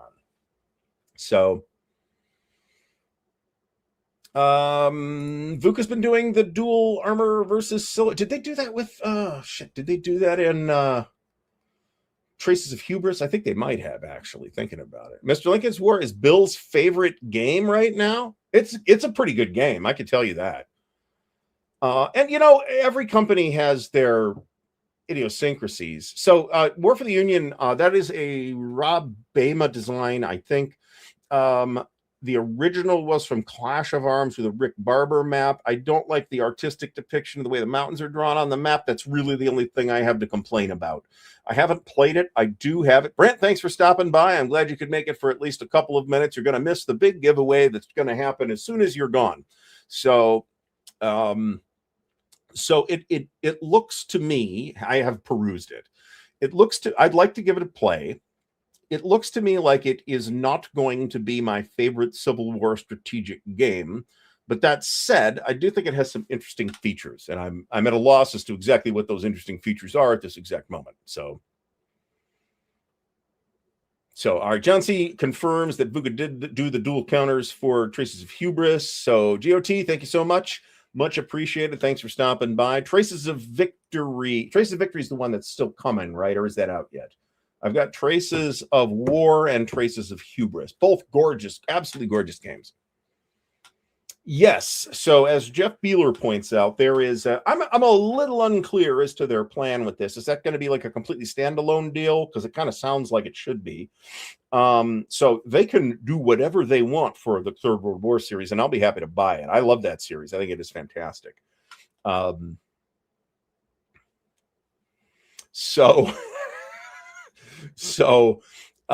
right, so let's kind of buzz through some stuff here. I don't even know what this was supposed to be. The War Europe, Ernie Copley's game. This is we talked about this a couple of weeks ago when we talked about strategic level World War II.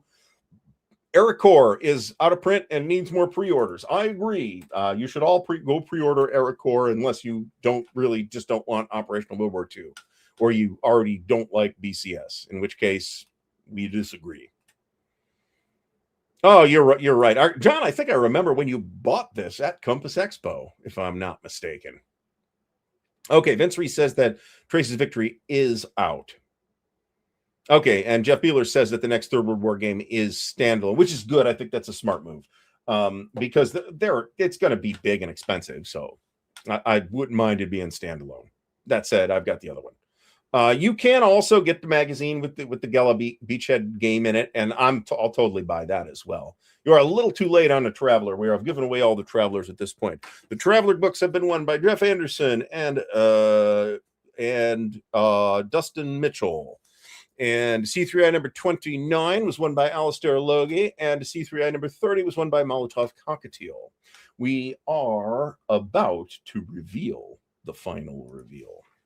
Now, I'll see what I'm doing this because I didn't want to take this out of the box, okay? And you'll see why in a minute. So what I'm going to do is I'm going to knock stuff off the desk is the first thing I'm going to do. I'm going to show you the name label on the box and see if you can tell what it is. All right, so what this is World in Flames Collector's Edition Deluxe in the 2024 reprint. This is the latest and greatest. There are some minor changes from the previous Collector's Edition, but who cares? It is a big, giant new copy of World in Flames with all the bells and whistles, all the expansions, all that stuff. Wolf Dog, thanks so much for the congratulations. And this is must-see TV. It's a testament to the dire state of television in our era. What can I say? But thanks so much. So we will be giving this bad boy away. And thank you also, Wolf Dog, for the support. It is much appreciated. Hashtag In Flames will enter you in the drawing for this giant monster thing. Now, once again, I will pay the bill for shipping of this inside the United States. If you are out of the United States, I will ask you to split shipping with me. I'm not sure what that will cost. I will need your address to calculate that. It is liable to be expensive, but it's an expensive game too. So we have a collector's edition deluxe, not the classic. This is the full. Well, it's the classic is the full game, but this has 4 expansions in it too. So it is a marvelous product that I will personally be enjoying my previous edition of at Winterfest in a couple of months. So, 119 entries for that already. I thought about taking it out of the box, and I was like, I'll just leave it in the box. It's well protected this way. So everybody's jumping on this one, and I don't blame you. So I feel like I was really not obfuscating or being cryptic about this giveaway much at all. And I even told a couple of people what it was going to be. The deluxe version comes with actual flames that can possibly be arranged. So it is my favorite, I think, strategic level World War II game, despite good competition from a number of other things like a World at War and a number of other things. It comes with a fire extinguisher. What it ought to come with is a friggin' back brace, actually. Blow out a disc picking this thing up. Mo, you're not allowed to win this, because if you win this, you'll have to have back surgery.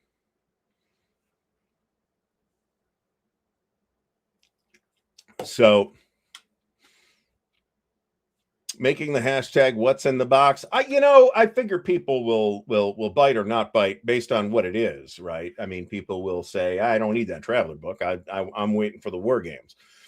So I believe that if whoever wins it wants me to sign it, I will. It's weird, but I will. Just say that in the email that you send me. So yeah, this is true. Yeah, you do. Mo, I had a question for you, and I don't remember what that question was. So sorry about that. If I remember, I'll ping you or something. So fortunately, your wallet does not have to be in flames, because everything is already in here. Everything you will ever need to enjoy World in Flames is in this box. Absolutely not. Nope, that is the winner's responsibility. Now, if you would like to hire someone to clip, then that is a conversation that I am willing to have, but my time is extremely valuable. So, stolen from the library. I totally will. I will totally do this. That said, I'll put it on the box, the outside of the box, so nobody can complain about that. 169 entries. We have 264 people watching. Fantastic. It does come with the same cover that World in Flames has had forever, and it is hard to not see it when you've seen it. No, Days of Decision 3 is not in it. That's okay, actually. The Bunker, there's a channel called The Bunker, which has been doing World in Flames content for a while now. He's using Days of Decision as well, and I don't think it really works right with World in Flames at this point. So, and that is both because Days of Decision 3 is for a previous edition of WIF, and because of problems that we uncovered playing several times back in the day. The WIF 5th edition or final edition with Days of Decision. I just don't think it works quite right. Film at 11. Classic movie. Classic film. I did indeed. Yeah, it is possible to I do think it's possible with some not necessarily trivial house rules, but not difficult house rules to make it work. But there are problems, and I think Doug may be talking more about it. Doug's playthrough has Days of Decision 3 in it as well, and I have that, and I don't regret that.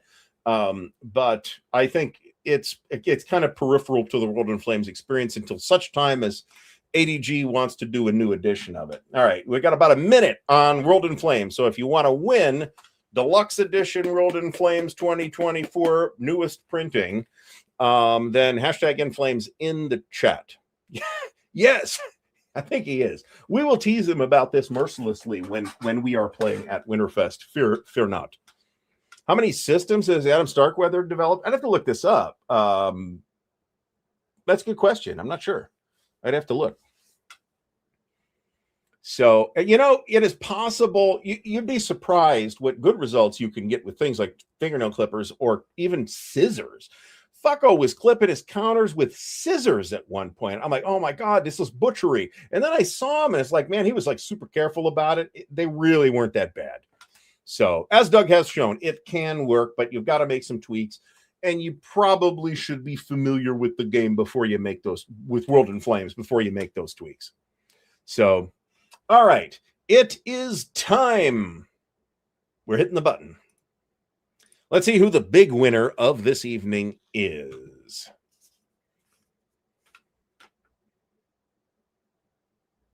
Brian Andreasen.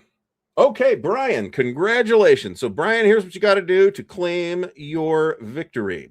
You need to send me an email with your shipping address. My email is in the ticker at the bottom of the screen. It's ardwulfslair@gmail.com.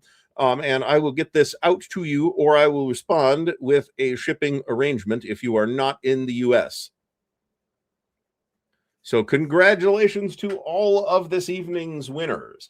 I am, and a big shout out and thanks to Noble Knight. Without the affiliate link, this is not something I could have done. I couldn't have done the Case Blue thing either. So yeah, and shout out to all the folks who have used the affiliate link, which is, you know, it wasn't a lot this month, but it's Christmas time too. So it was, fortunately, this has been sitting here for about a month. So so we did the necessary saving and budgeting of the store credit. So so thanks to everyone who has come out this evening, and thanks to the patrons of Ardwulf's Lair, and thanks to our winners, right? And to Noble Knight. This fits nicely on my table. I can tell you that. All right, what games have we not talked about yet? We've talked about that. This is South Pacific, which we've talked about. This is Ted Racer's The Dark Valley. I got to play this at Buckeye Game Fest several years ago. We didn't finish it, but we discovered the relative brittleness of the German victory conditions. I can tell you that. So. Ohio Brian, we are you what so I'm on Monday if you're in Ohio, I'm on your time because I'm in Ohio too. So 8 p.m. Eastern Standard Time every Monday night. We do miss an occasional show, but not that often. So we missed the occasional show, like I said. I really liked The Dark Valley. I think that the way the chit poll system works in this really elegantly models the doctrinal changes that both armies underwent throughout the course of the war. Really cool game. This is a 2-mapper. I think the deluxe edition does have a mounted map. I think that's true. The original map. This is the original map, if I'm not mistaken. There are some issues with visibility in some places on this map, let me put it that way. But other than that, there was actually some errata counters too. There's about four to six errata counters that I had to get out of a C3I. So, all right, thank you so much. It is much appreciated. Stephen Yantscher. Dark Tripack. Well, this is pretty big on its own, right? The second printing of this is in a 3-inch box already. So, and as Jonathan Dyer points out, that there's a reprint of this on P500 that could use some more pre-orders. You know what I could use some more of is some more of delightful Lecheg. Not too much more because I got stuff to do afterwards. Yeah, so the mounted map is back to back with the map for Barbarossa to Berlin. That's true in the second printing. Well, 500, Danny Goebel is a good way away, so I don't have to worry about it right now. But we'll have to do something, I can tell you that. I actually decided at some point about a year and a half ago that I was going to have less anniversary shows because it felt like I was doing a couple of them a year. But 250 feels like a big enough deal that I think it's warranted in this particular case. And coincidentally, it can be the Christmas show too. So let me put the Christmas hat back on now that it's only 80 degrees in here. So Excellent. John C. has already ordered it. So the Dark Valley, very good game. Flat Top, of course. I had not played Flat Top back in the day, but I have played it a fair amount, actually, in the last 10 or 15 years that I've been doing this. And it is a marvelous, brilliant game by the late, great S. Craig Taylor. Third World War, another one. This is a Frank Chadwick design. It is a reprint of a series of games that was released by GDW back in the 80s. This contains all 4 of those games. This is a marvelous system, really elegant way to handle this kind of thing. I really like the air system. I like a lot of things about this. It is difficult to fit this all back in the box. I managed it thanks to the glorious gift of 3D printing. So there's that. 10K subscribers is coming. It'll happen soonish, and I'll probably do something for that, but we'll see what that actually looks like. I do have some more things to give away, just not this week. So we are good. And frankly, if I had been producing content steadily, I'd have hit 10,000 earlier in the year. So that's okay. Mike Reed really likes CV. I really need to take a look at that at some point. Okay, so this is now called Torpedo Alley, because I think this is Bill Cooper's design. He's been working on it for a long time. It was originally designed as Flat Top on steroids, and I think the design has evolved somewhat. But it was called something like Under the Southern Cross or Beneath the Southern Cross, and GMT released a game with a very similar title in the Flying Color series. So I think they changed it for that reason. Torpedo Junction. Thank you, E. Crichtel, for reminding me what this is called. But yeah, no, I've been monitoring this for a long time. NATO, the Cold War Goes Hot from Bruce Maxwell. This is a terrific game. I never played the original game, so I can only vouch for this. And we've played this twice now, and it's a ton of fun. The Conjunction Junction, what's your function?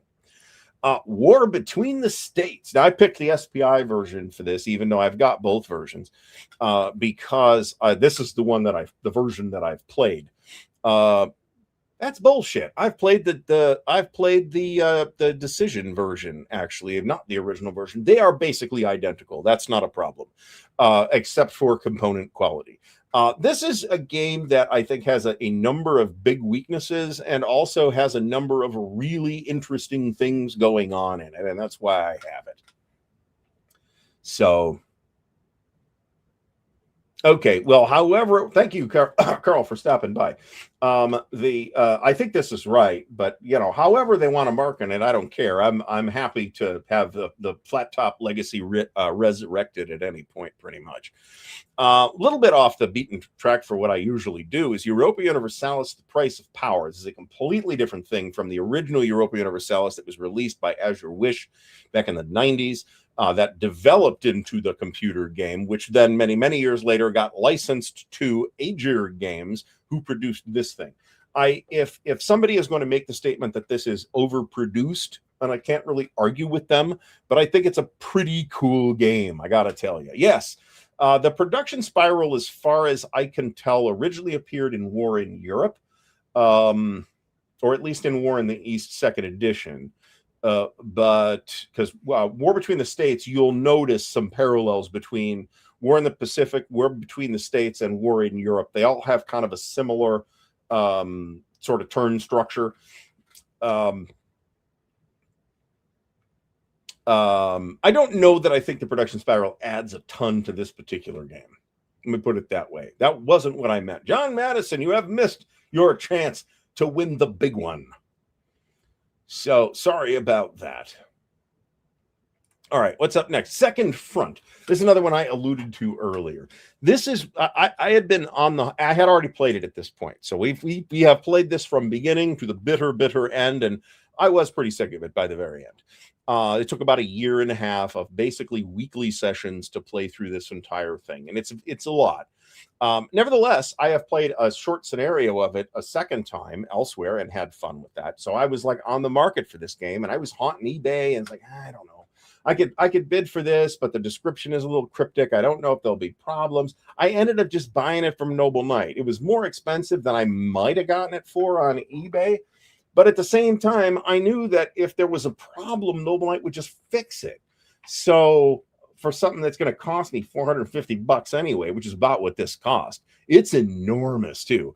It's like I opened the box and I was like, wow, are there 2 counter sets in here? No, that's just 1 counter set. It's just that many counters. It is an insane number of counters.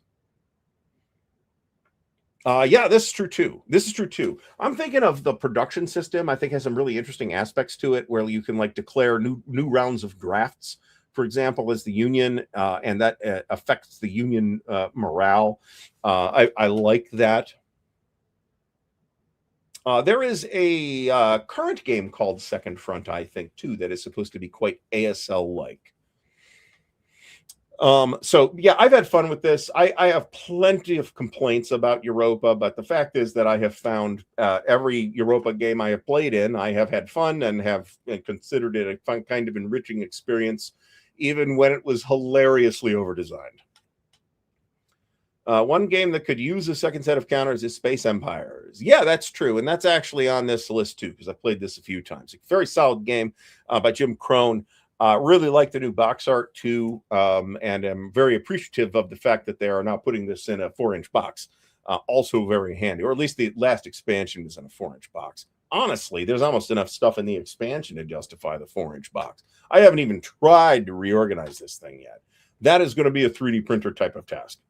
So when the printer gets working, that's when I will tackle this particular problem. So ASL Spotting Round, thanks so much for stopping by. All right, the War Europe, I've already talked about that. This is the Great Battles of Alexander, and this is the edition that I have played. Now, I had the original Great Battles of Alexander back in the day, and then I picked up a couple of other GBOH titles at that time, including SPQR, and those went away. And when I got back into wargaming, it didn't take too long for me to decide I really needed these games back in my repertoire. So at this point, I've got everything. But this is a great place to start. This is a huge amount of content. I don't even know how many battles are in this thing, but it is a ridiculous number. If you have the second printing, which is the latest printing, also includes another of the older expansions called Tyrant, which is battles on Sicily. So with the tyrants of Syracuse, with the Greeks. So these are really cool. These battles might end up being samey. I don't know, but you get just a ton of content in here, just a ton of content, including all of the typical Alexandrian battles that I think you would want, like Granicus and Gaugamela and stuff like that. So terrific series, terrific game.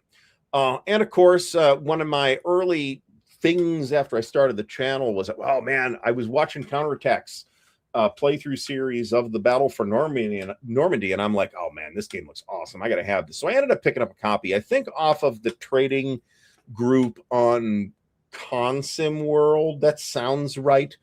And it had the expansion. I punched and clipped it and organized it and all that stuff. But then there was a new one coming, so I dumped the old one, and now we have the new one, and I at least have the new counters as well, so I could actually start working with this thing. This is also quite a large game. I think this is 10 or 11 counter sheets in the current edition. It is how many maps? It doesn't say how many maps it is, but I think it's 6 or 7, something like that. It's a big game. But it's also relatively easy to play, and it's a battalion level Normandy game, so it's going to be enormous. Yeah, Nerd Workshop. I have seen these. I have already seen these. They look terrific. I will definitely be acquiring your models when the printer gets working again, which will not happen before Christmas. John MC still has the original Marina Mercure in case white. Marina Mercure is worth playing if you haven't played it. It's one of the best standalone Europa games. It's not too big. It's an interesting operational puzzle. I think I have actually not played Marina Mercure. I've played Baltic Front, which is the redo from GRD. But I think all of the same things will still apply to Marina Mercure. That or Western Desert. So. All right, we got a problem here. All right, so did I have any other games? Have I covered everything?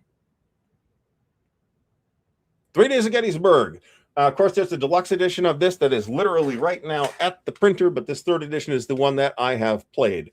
We did not have a battle that felt much like the Battle of Gettysburg by the end of the first day, but nevertheless, we had a great time with this. I was, of course, playing the Union over here. I, too, would like to check out something from Red Sash. I have earmarked some of their stuff for future perusal. Yes, John, I know this. First to Fight is an interesting one because you can kind of play it by itself. I think the campaign for Poland in 1939 is actually more interesting than anybody thinks it is. So if you're going to have one, this is not a bad one to have. So, and Vince Rhea has only ever played Narvik, which is, as I recall, kind of a different system than the rest of the Europa games. And then if you have the revised version of that from GRD, it's called Storm over Scandinavia, and it includes both the old sort of different scale rules that was in the original Narvik, plus the Europa stuff for Scandinavia. So, the maps on this really are terrific. I will notice that there is some what I will call developer issues in Three Dog Deluxe with nothing major. It was nothing that stopped us or anything, but things like the different levels of river are called something different on the map than they are on the TEC. So you got to figure that out. There's a couple other little weird oddities like that as well. VUCA's Poland 39 game is called With Fours to Heaven. I am also very interested in that. Napoleonics are 7 Years War Game.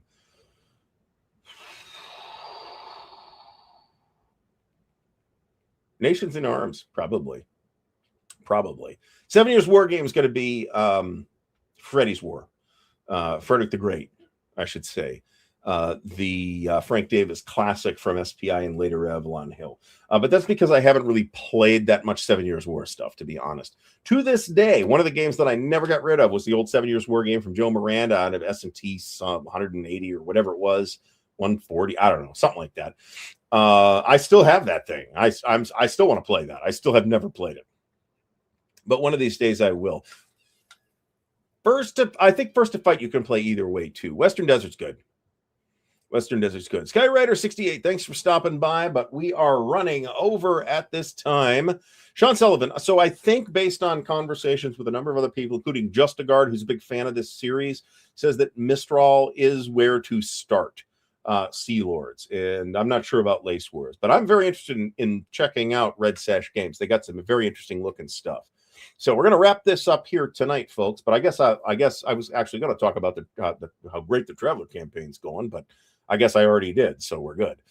But you might start seeing an RPG corner on this show too at some point.